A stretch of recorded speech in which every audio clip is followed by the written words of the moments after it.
Barbara Walters, and this is 2020. On the ABC News Magazine, 2020, with Hugh Downs and Barbara Walters. Tonight, an extraordinary event. I went to war, and that man was definitely my enemy. In Moscow, American veterans of Vietnam counseling Soviet veterans of Afghanistan. You teach me, and I'll teach you. An instant bond. It's like looking at every mother in the United States who ever lost her son. A universal message. And my body speaks. It says, this was war. And my eyes tell you this is peace. Bob Brown on a new alliance. Their vets and our vets fighting the same war. Ferdinand and Imelda Marcos. The deposed president of the Philippines is near death in a Honolulu hospital.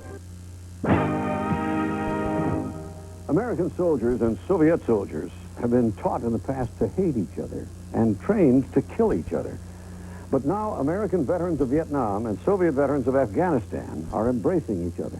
And it gives us a very different story for this Memorial Day weekend.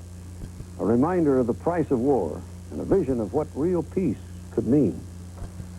The Soviet Union's war in Afghanistan is often referred to as Russia's Vietnam.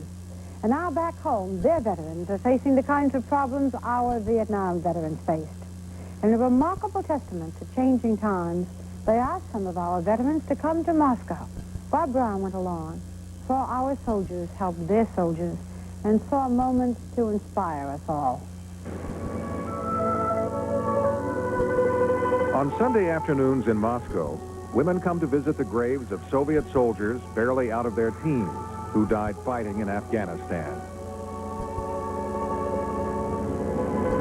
The graves of young sons,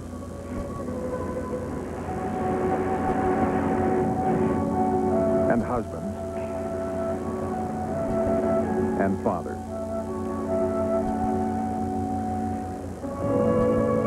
Those who returned alive from Afghanistan often paid another price.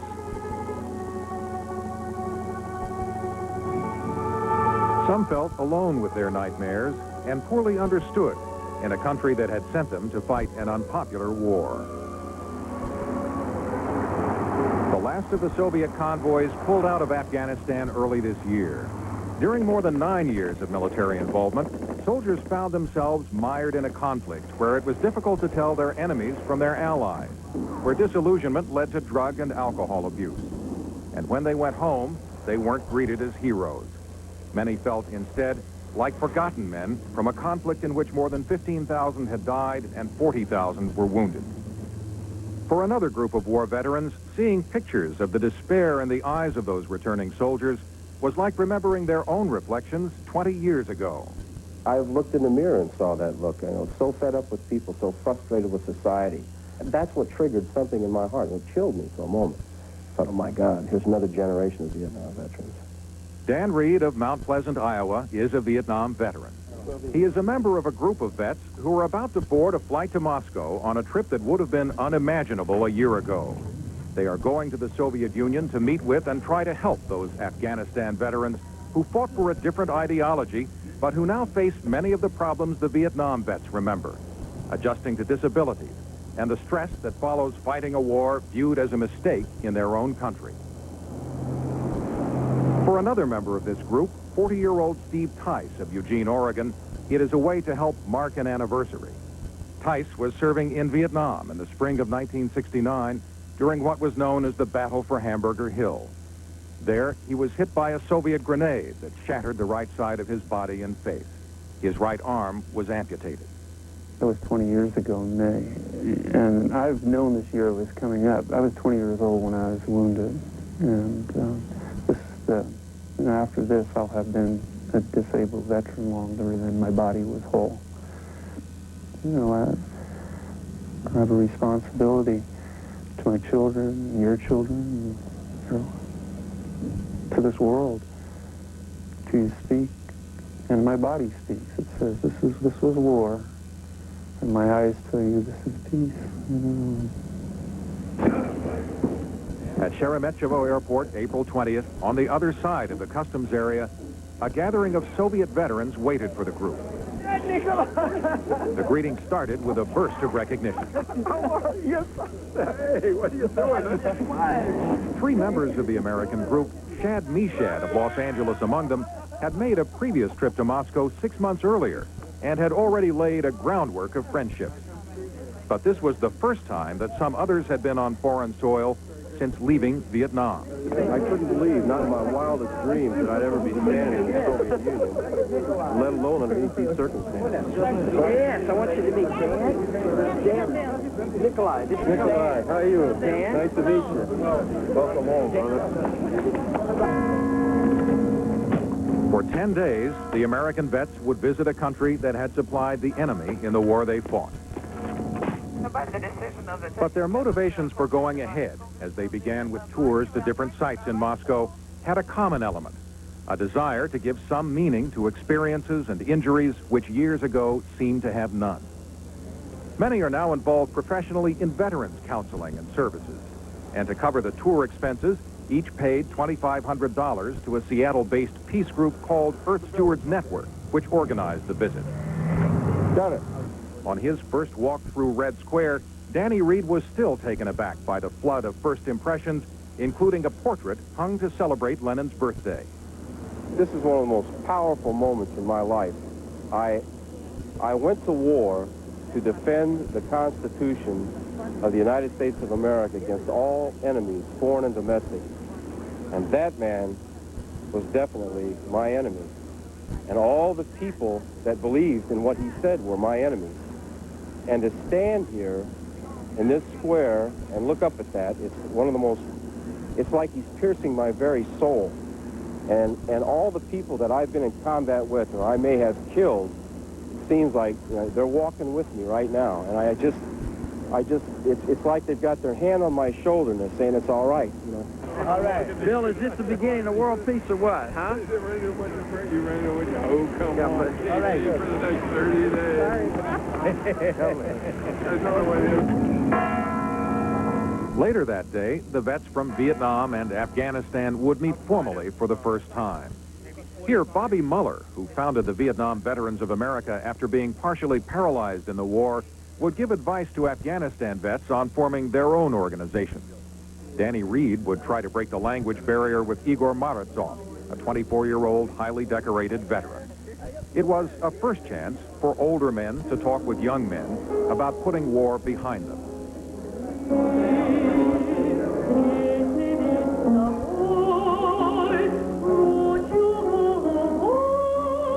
I came back from Vietnam. It's been a year in a hospital. Я провел год.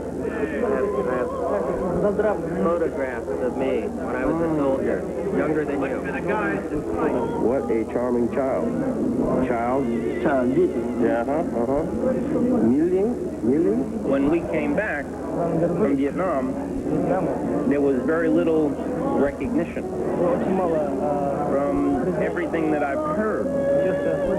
It's very much the same for the veterans of Afghanistan. переупотреблением секса, предположим, с переупотреблением алкоголем. You teach me, and I'll teach you. You teach me Russian, I'll teach you English. Yes. Okay.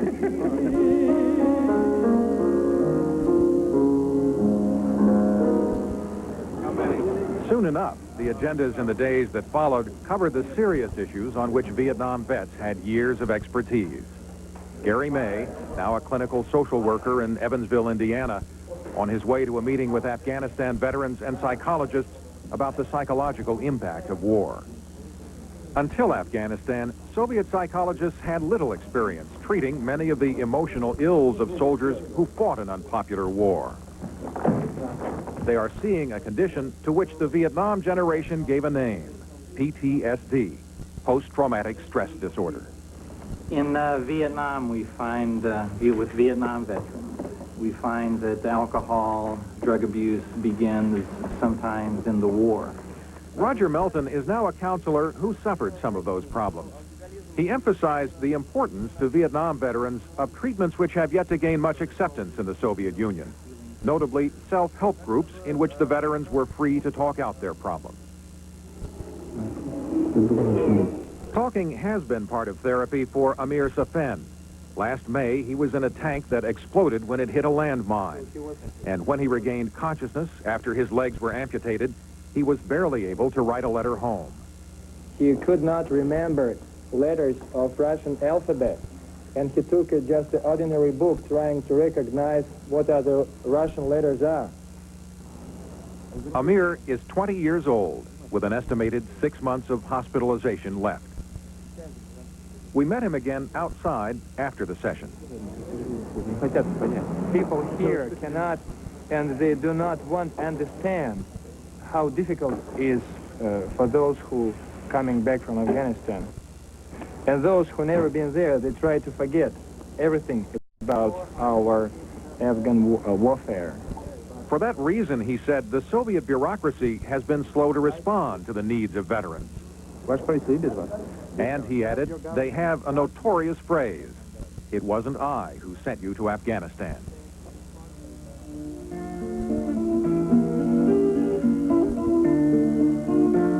Like Vietnam, the Afghanistan War also generated a body of song. This is Andrei Dmitrichin, whose job is etching faces on tombstones, and who wrote this song after making his first stone for an Afghanistan veteran and discovering the dead man was a childhood friend. The song is called "I Don't Want to Die in a Foreign Land."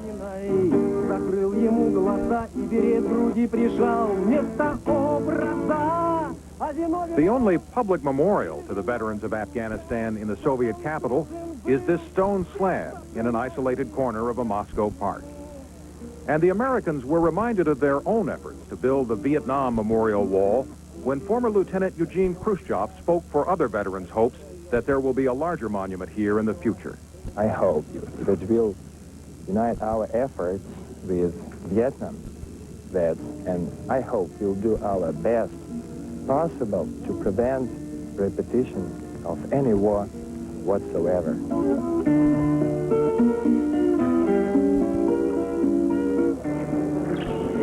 For much of their stay, Gary May and Steve TICE made it a point to visit with disabled veterans in various stages of recovery. At this rehabilitation center, they saw Vladimir Gruz still struggling to recover from war injuries suffered 8 years ago.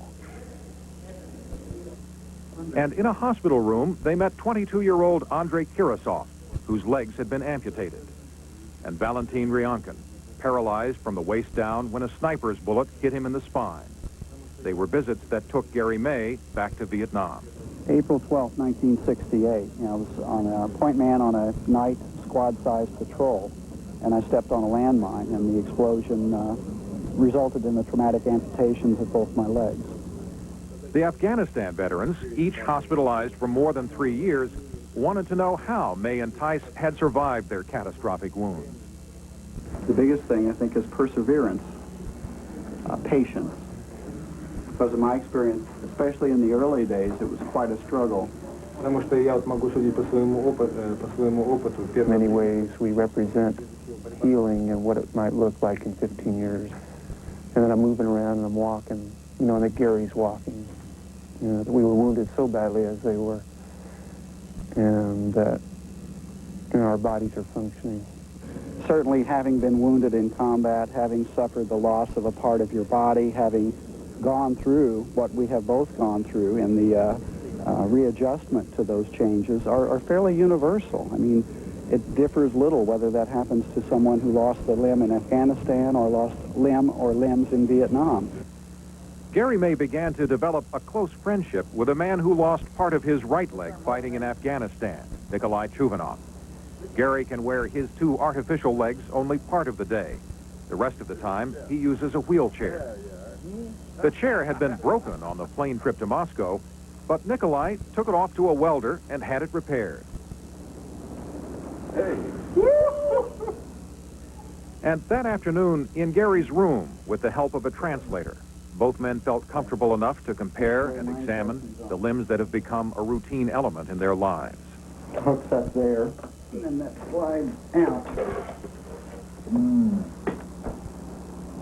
That's a hydraulic cylinder in there, And what that does is to control the friction or the force that is needed to bend the knee. You have periods of time, Nikolai, where you did not have your prosthesis and you walked with the crutches, I assume?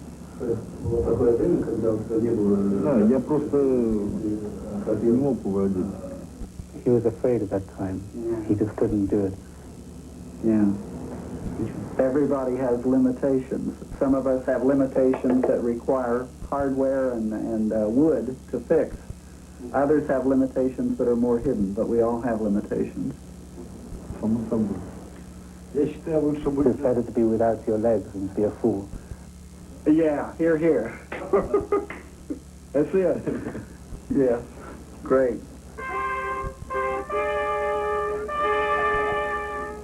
The veterans also saw that, like many small towns in the United States, communities in the Soviet Union had lost disproportionate shares of their young men.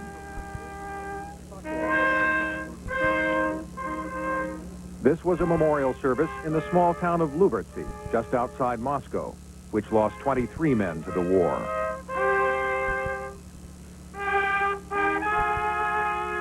My body may have aged and my hair may be getting gray, but the emotions are just the same as they were 20 years ago.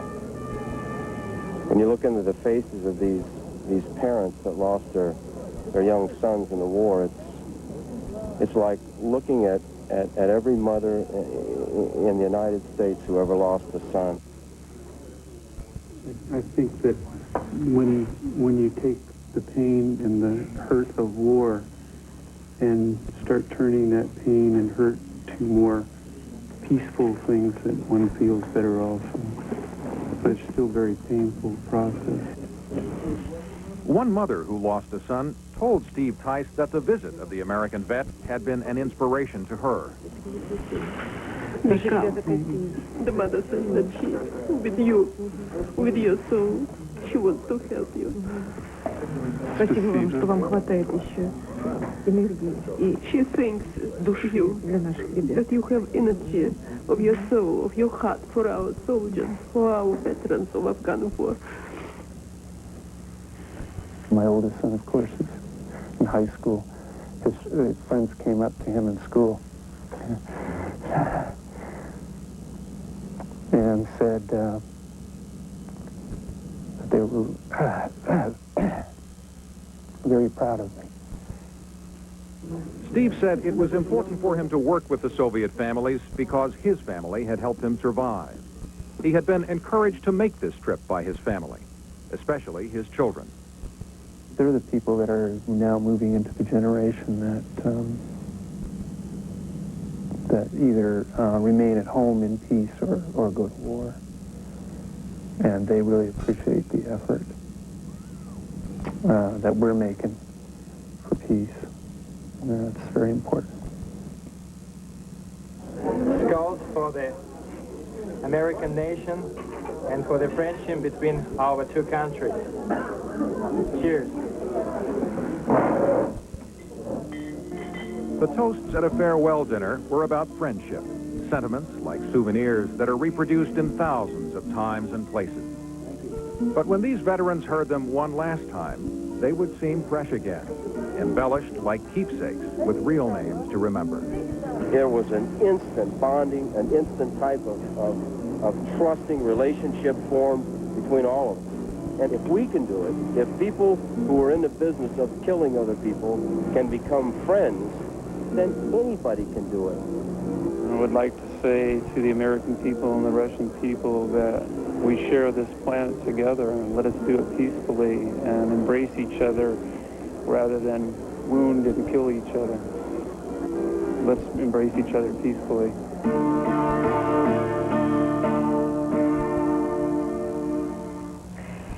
You can't stop looking at this without feeling again the uselessness of war to maim young men. How did you feel going along on this trip? How did it affect you? Well, you can't help but be moved, especially when it gets down to the one-to-one relationships that are genuinely established so quickly. And one of the Afghanistan veterans said that they found it easier to talk with the Vietnam veterans than it had been to talk with some members of their own family or some of their old friends even. Because they understood. Because they understood what they had been through, and they shared a lot of experiences, you know, not exactly the same on the battlefield, obviously, or even politically, but in terms of how it affected them personally. Well, watching this is very affecting, and I'm sure each of us in our own minds know what the lesson is. Thank you, Bob.